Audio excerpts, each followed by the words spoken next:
Part of our service at Northeast Generators is monitoring of generators. Today I had noticed that one of the customer's generators was having a little bit of an issue.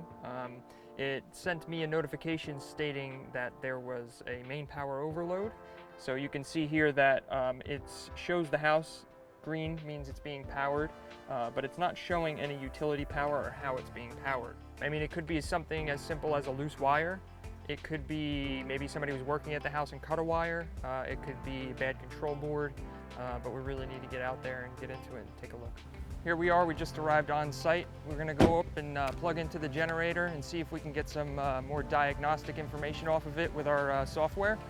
First off, I'm gonna just check for loose connections, because 9 times out of 10 when there's an issue like this, just over time from vibration with the generator, it'll cause them to loosen up.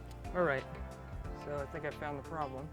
I did find a loose connection in here. I pushed that in and that seemed to restore the control functionalities. And it did. Perfect example of a simple fix. So there would be no expense to the customer on this. And this generator happens to be due for service at this point anyway, so we'll cover that under our servicing now that we're here.